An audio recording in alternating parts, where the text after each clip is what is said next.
Kamu terikat pada sebuah kursi, tangan di belakang punggung, logam dingin di pergelangan tangan. Sebuah ruangan tanpa jendela. 3 pria di hadapanmu. Salah satu dari mereka memegang pistol. Dia tidak gemetar. Dia berkata, "Kamu akan mati. Karena kamu menjual bahan peledak kepada saingan mereka. Karena kesalahanmu, mereka kehilangan wilayah. Karena kesalahanmu, orang-orang meninggal." Kamu menatapnya tanpa memotong pembicaraan. Bukan karena kamu tidak takut, melainkan karena kamu memahami apa yang terjadi. Dia tidak marah karena pengkhianatan. Dia marah karena kehilangan keunggulan. Saat ia selesai, kamu mengangkat pandangan. Jika mereka menginginkan senjata yang lebih baik, mereka cukup membayar lebih. Sunyi, bukan kesombongan, melainkan kejelasan. Kamu tidak memilih saingan mereka, mereka yang berinvestasi lebih banyak. Di dunia ini, loyalitas tidak emosional. Itu finansial. Kamu bernapas perlahan dan menjelaskan bahwa kamu tidak pernah menjual keunggulan mutlak. Kamu menjual tingkatan. Mereka membeli satu tingkatan. Saingan membeli tingkatan berikutnya. Ini bukan urusan pribadi. Ini pasar. Pria dengan pistol itu kini tidak melihatmu sama lagi. Sekarang ia berpikir, kamu menjelaskan bahwa kesalahan bukanlah mempercayai kamu, tapi menganggap musuh tidak akan berinvestasi lebih. Kamu membungkuk, separuh mampu karena tali yang mengikat. Mereka bisa membunuhku, tapi besok mereka akan tetap butuh keunggulan. Tanpaku, mereka akan membeli secara buta. Mereka bertukar pandang. Kamu tahu apa yang terjadi. Saat ketakutan bercampur dengan kehilangan, mereka mencari kendali. Dan kamu adalah kendali. Kamu menjelaskan keseimbangan. Jika satu pihak menguasai terlalu cepat, konflik berakhir. Jika berakhir, wilayah berganti dan aktor baru masuk. Stabilitas yang menguntungkan bukan kemenangan total, tapi ketegangan yang berlangsung. Kamu tidak mengkhianati mereka. Kamu mempertahankan mereka dalam permainan, sama seperti kamu juga bisa bertahan dengan berlangganan kanal ini. Saingan mereka tidak membeli untuk menghancurkan mereka, tapi untuk bernegosiasi dari posisi atas. Jika mereka menyamakan investasi, neraca imbang kembali. Pistol turun beberapa sentimeter, bukan karena kepercayaan, tapi logika. Kamu mengingatkan mereka bahwa semua orang memanggilmu. Pemerintah, mafia, dan jaringan swasta. Semua ingin sedikit lebih banyak, dan hanya kamu yang tahu berapa cukup. Tali perlahan mulai longgar. Bukan karena kamu tak bersalah, karena kamu berguna. Saat mereka membebaskanmu, kamu mengucapkan kalimat yang mendefinisikan karirmu. Kamu tidak menjual senjata. Kamu menjual keseimbangan. Dan keseimbangan selalu punya harga. Malam itu kamu tidak mati. Malam itu kamu menaikkan tarif. Manfaatkan untuk berlangganan kanal ini. Karena inilah awal cerita sebenarnya. Ketika kamu selamat dari usaha pembunuhan, kamu bukan lagi pemasok. Kamu menjadi tak tergantikan. Kamu keluar dari ruangan itu dengan bekas tali masih di pergelangan tangan. Kamu berjalan di lorong gelap sementara pria-pria yang hampir membunuhmu kini mengawalimu. Mereka tidak membebaskanmu. Mereka melindungimu. Di luar, kendaraan menyala. Pintu terbuka. Mesin meraung. Kamu naik tanpa berkata sepatah kata. Di dalam, salah satu dari mereka menerima telepon. Dia tidak tahu kamu mengawasinya. Kamu hanya mendengar potongan percakapan. Ya, masih hidup. Ya, kami membebaskannya. Tidak, itu tidak bisa dinegosiasikan. Dia mengakhiri telepon. Dia memandangmu berbeda. Kamu bukan lagi pengkhianat. Kamu adalah aset yang hampir hilang. Malam itu, rumor menyebar. Mereka mencoba membunuhmu tapi gagal. Kamu masih beroperasi. Di area lain kota, sekelompok bersenjata menganalisis peta dan komunikasi terenkripsi. Jika mereka menjaminnya, kita akan tersingkir. Mereka tidak bicara tentangmu sebagai individu. Mereka membicarakanmu sebagai keunggulan strategis. Di kota lain, mereka memeriksa laporan keuangan. Kapasitas mereka meningkat 30%. Dia berada di baliknya. Mereka tidak perlu bukti. Mereka perlu bertindak. Kamu mulai menerima pesan terenkripsi. Perlindungan dijamin. Prioritas mutlak. Eksklusivitas regional. Ini bukan gestur loyalitas. Ini keputusan yang didorong oleh ketakutan. Sekarang mereka bersaing untuk mendapatkan akses padamu. Siapa yang datang dulu, siapa yang menerima dulu, siapa yang membayar lebih. Mereka mengawasi gerakanmu, menyadap kontak, menyusupkan perantara. Di sebuah gudang terbengkalai, perwakilan dari rival-rival mencapai kesimpulan. Jika seseorang menguasainya, yang lain hilang. Jadi tidak seorang pun menguasainya. Di situ kamu mengerti bahwa kamu menang. Bukan karena kekuatan, melainkan karena semua pihak butuh kamu tetap bebas. Kamu mengadakan pertemuan di wilayah netral, tanpa simbol atau senjata yang terlihat. Delegasi musuh masuk tanpa saling menatap. Kamu berbicara dengan jelas. Jika satu pihak coba mengendalikanmu, yang lain akan bersatu melawannya. Jika kamu dieliminasi, mereka kehilangan keseimbangan yang menjaga kompetisi tetap terbuka. Kamu tidak bernegosiasi. Kamu menetapkan aturan, pembayaran di muka, pengiriman terdefinisi, tanpa eksklusivitas total. Seseorang mengeluh, kamu jawab dengan angka. Jika satu pihak menguasai terlalu cepat, rival akan kolaps. Jika kolaps, aktor baru masuk, dan tak ada yang mengendalikan konflik. Keseimbangan yang bertahan lama lebih menguntungkan daripada kemenangan segera. Mereka mengerti, bukan karena percaya, melainkan karena kebutuhan. Beberapa hari kemudian transfer dan jaminan meningkat. Mereka tidak hanya membayar untuk senjata, mereka membayar untuk prioritas. Mereka membayar untuk informasi. Mereka membayar agar tidak tertinggal. Kamu mengatur aliran, membatasi yang tumbuh terlalu cepat, menguatkan yang kehilangan wilayah. Kamu tidak menghancurkan konflik, kamu mengelolanya. Dan dunia terus bergerak. Perbatasan bergeser beberapa sentimeter, bukan kilometer. Kekerasan tetap konstan, bukan mutlak. Dan semua tahu sesuatu yang takkan pernah diakui secara terbuka.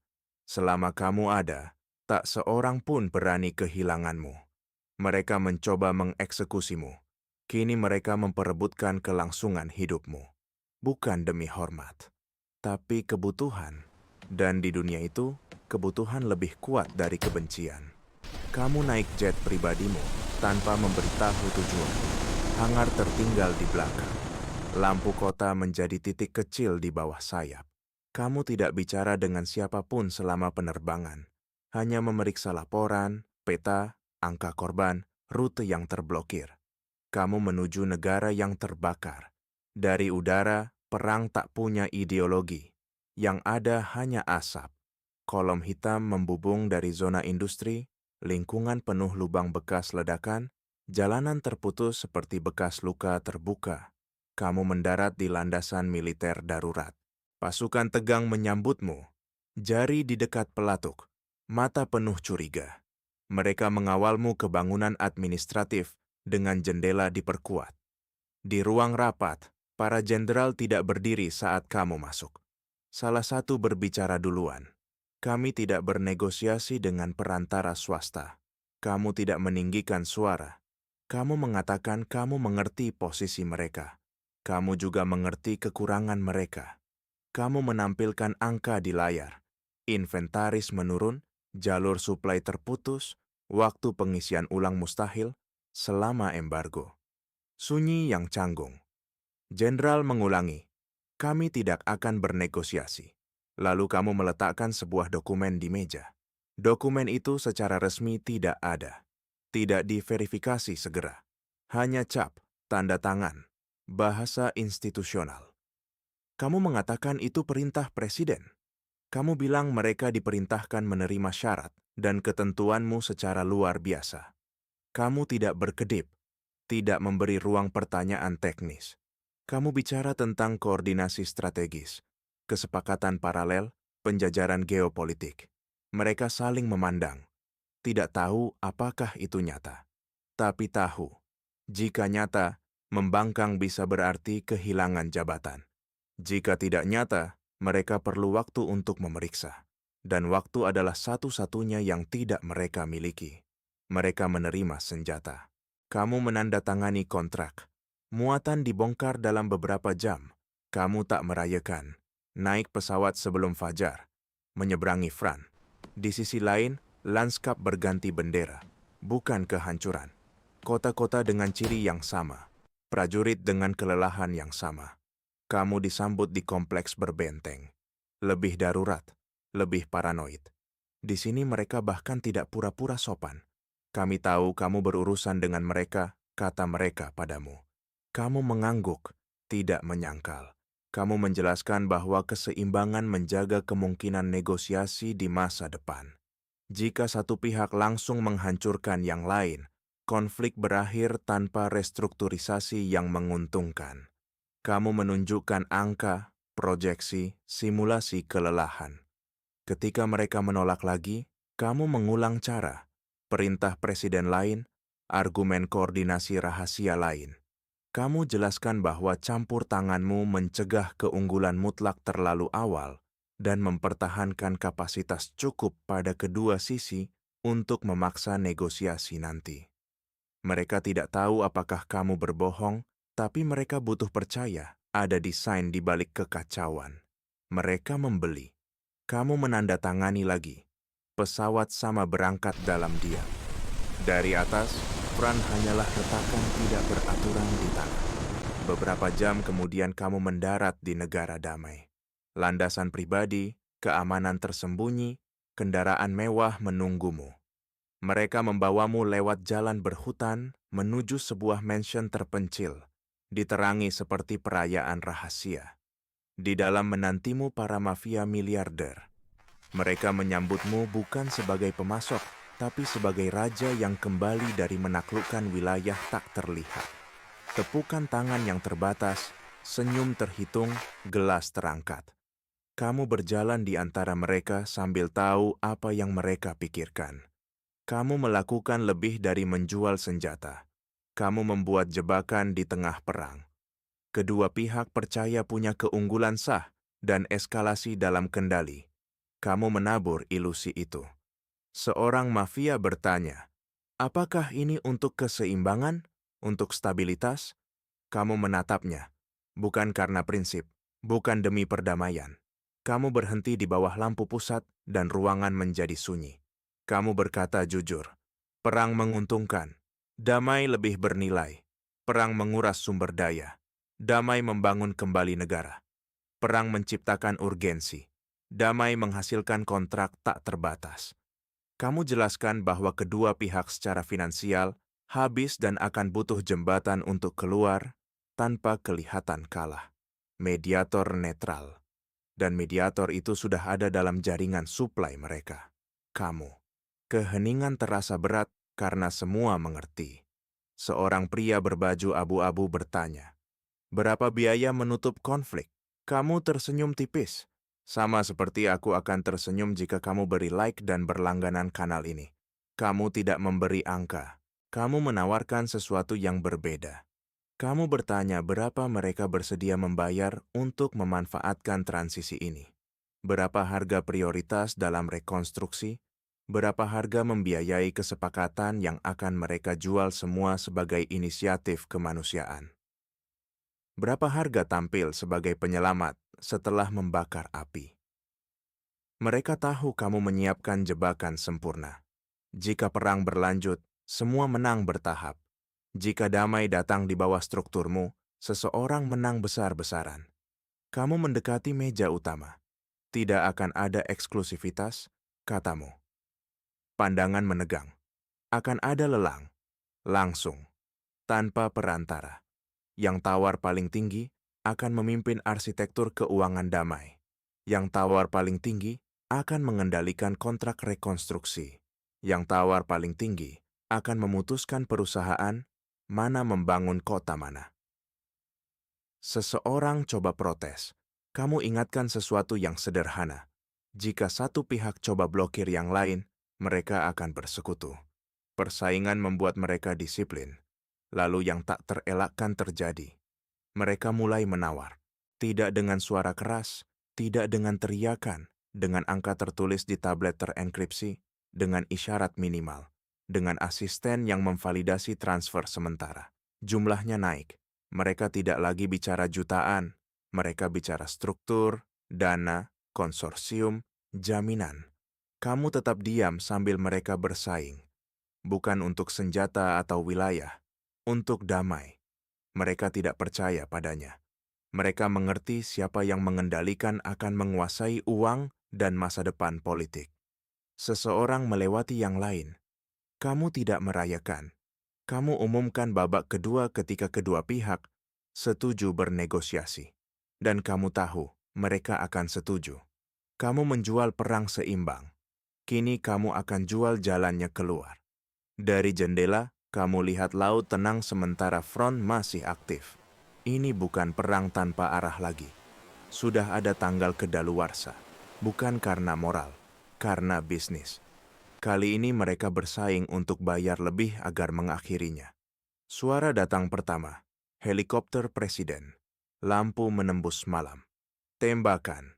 Kaca pecah. Kekacauan singkat dan tepat. Kamu tidak bergerak. Kamu tahu siapa yang datang. Ini bukan serangan. Ini kedatangan. Presiden muncul dengan pengawal. 10 koper diletakkan di depanmu dan dibuka. Uang, emas, dokumen. Bukan suap. Ini konfirmasi. Kamu menjual damai ke militer, arsitektur keuangan ke mafia, juga ke dia. Tidak ada presiden yang biarkan damai strategis di luar negara. Transisi akan resmi, katanya. Perjanjian, rekonstruksi, narasi nasional. Desainnya masih milikmu. Ini bukan pengkhianatan. Ini konsolidasi. Presiden tidak datang untuk menghilangkanmu. Dia datang untuk menandatangani damai. Perang hanyalah fase. Kini institusionalisasi dimulai. Ketika dia pergi, kamu sendiri di antara koper terbuka. Kamu menjual perang. Kamu menjual damai. Dan kini kekuasaan resmi bayar untuk berpartisipasi. Kamu panggil jetmu. Koper diangkat dan kamu lepas landas tanpa menatap ke belakang. Beberapa jam kemudian kamu makan malam dengan mantan militer yang menjadi pengedar. Mereka bersulang. Bicara bisnis. Kamu sebutkan secara santai 10 koper di jetmu. Dia bisa membunuhmu dan mengambil semuanya, katanya. Kamu juga bisa jawab. Aku juga tahu di mana kamu simpan uangmu. Keheningan menguatkan bahwa keduanya bicara jujur. Kamu minta separuh hartanya sebagai imbalan agar tidak menyerahkannya. Dia mengeluarkan senjata. Restoran jadi beku. Kamu angkat pergelangan tangan. Jam tanganku merekam segalanya. Dia mengerti tak bisa lari. Senjatanya turun. Dia setuju. Malam itu mereka tanda tangani transfer. Tanpa siren. Tanpa saksi. Kamu kembali ke jet. Uang kini jadi jaminan. Kamu sudah punya separuhnya. Ancaman mereka tak penting. Saat pengangkutan, kamu melakukan panggilan singkat ke pasukan khusus dan memberi koordinat tepat. Ini bukan keadilan. Ini pembersihan operasional. Beberapa jam berlalu, kamu melintasi gurun. Kendaraan tersembunyi muncul dari pasir. Sebuah faksi bersenjata mengelilingimu. Mereka tahu siapa kamu. Mereka minta persenjataan yang bisa mengubah stabilitas sosial. Kamu jawab selama 3 hari. Kamu ragu sejenak. Jelaskan bahwa pemasok lain tidak bisa beroperasi tanpa memicu peringatan internasional. Jika mereka tidak membeli, yang lain akan. Pemimpin menerima implisit. Kamu kembali ke truk tanpa merayakan. Mereka tidak butuh senjata untuk menang. Mereka butuh agar tidak tertinggal. Tidak ada yang permanen. Hanya kemampuanmu muncul di tempat yang tak terduga. Kamu menginap di suite bawah tanah. Tanpa pidato, kamu membuat panggilan. Kontak di berbagai benua mengaktifkan rute, inventaris, dan pengalihan logistik. 3 hari, bukan janji. Ini sistem yang sudah berjalan.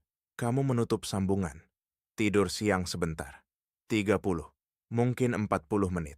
Saat bangun, ada yang mengetuk pintu dengan lembut. Ini sang pemimpin. Dia membawa 2 botol minuman keras, sangat mahal. Bukan pamer, ini tanda hormat. Dia duduk di hadapanmu, menuangkan. Mereka bersulang tanpa pidato panjang. Dengan siapa kamu akan bertransaksi berikutnya? Tanyanya. Kamu tidak menatap langsung. Hanya takdir yang tahu. Hening. Dan mungkin pilotku.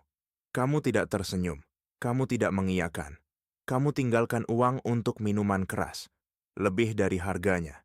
Bukan karena dia butuh. Karena kamu menjaga catatan jelas. Kamu berpakaian. Tanpa pengawal. Tanpa seremoni. Kamu keluar suite dan menyeberangi kompleks ke permukaan. Matahari terik di gurun. Angin menggerakkan pasir seperti garis hampir tak terlihat. Kamu mulai berjalan. Sekarang tak ada helikopter, tak ada mansion, tak ada ruang lelang. Hanya kamu dan cakrawala.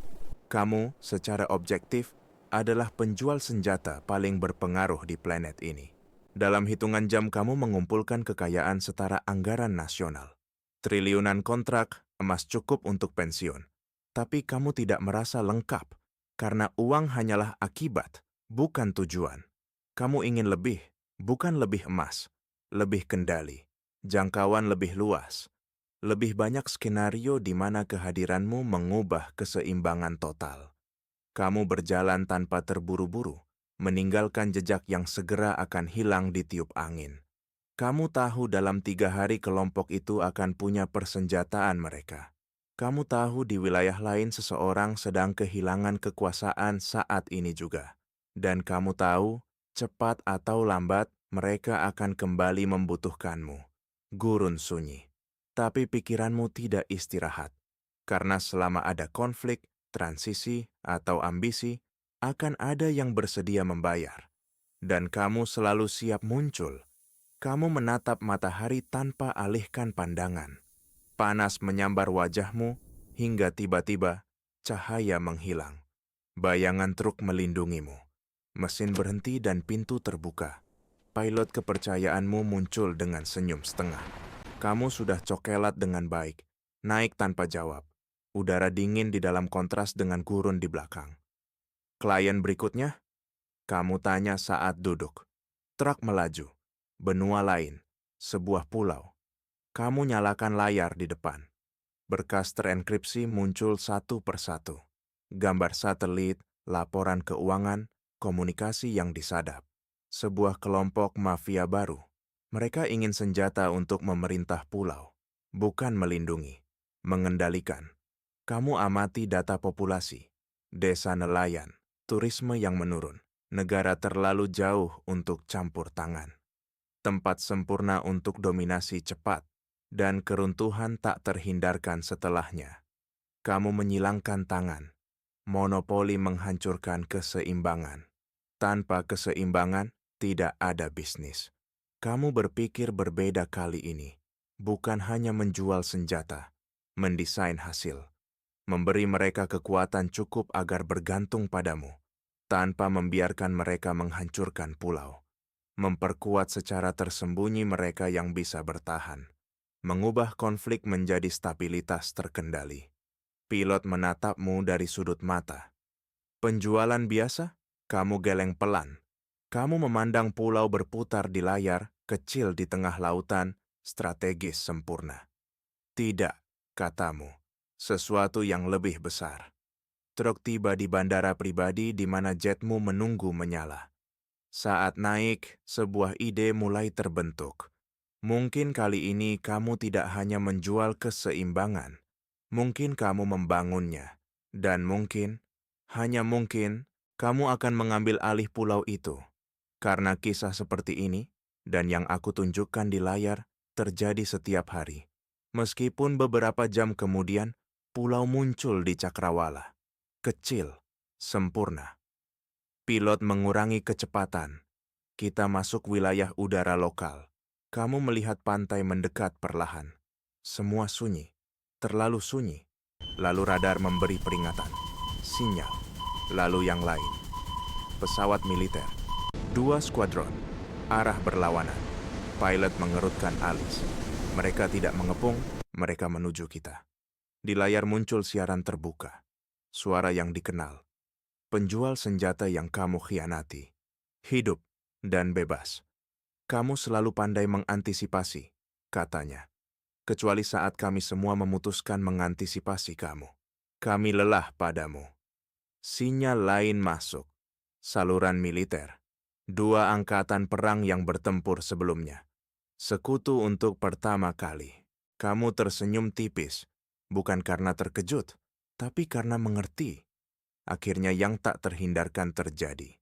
Keseimbangan yang kamu jual berbalik melawanmu. Pilot berbisik, apa yang kita lakukan? Kamu tahu dia yang menjualmu, bukan orang lain. Kamu melihat pulau di peta. Begitu dekat, tak terjangkau. Pesawat tempur memaksamu mendarat dekat pantai. Kamu sudah tahu apa yang akan terjadi, tapi tidak bisa berbuat apa-apa. Begitu pesawat menyentuh tanah, mereka masuk. Lama atau cepat, ini pasti terjadi. Tentara melumpuhkan orang-orangmu. Pengedar yang kamu khianati masuk ke pesawat bersama mafia yang membagikan minumannya. Tiba-tiba kamu tidak berarti apa-apa. Kamu tidak punya jalan keluar. Kamu bernapas perlahan. Karena kamu memahami sesuatu yang selalu kamu tahu. Kendali tidak pernah permanen, hanya dikelola, hingga semua belajar aturan. Suara mafia mengajak yang lain di luar bergabung. Dan mereka adalah 2 kepala militer yang kau paksa membelimu beberapa jam lalu. Mereka bersatu untuk mengalahkanmu. Karena sendiri-sendiri mereka tidak bisa. Mereka mulai mengeksekusi orang-orangmu. Kecuali pilot, sunyi. Laut di kejauhan, pulau tak terlihat lagi. Mereka membawamu dengan tangan terikat.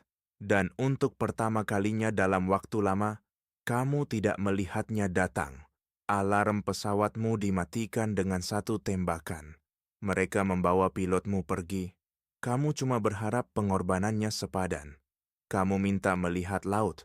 Kamu pejamkan mata dan rasakan angin di wajah. Kamu merindukan sensasi itu, dan tersenyumlah, karena kamu tahu saatmu telah tiba. Kendali tidak pernah milikmu, kamu hanya bertahan sementara, dan waktu itu berakhir untuk selamanya. Tapi kamu bisa berlangganan dan menonton video berikutnya. Karena seperti yang kamu tahu, keseimbangan selalu berlanjut meski tidak di tanganmu.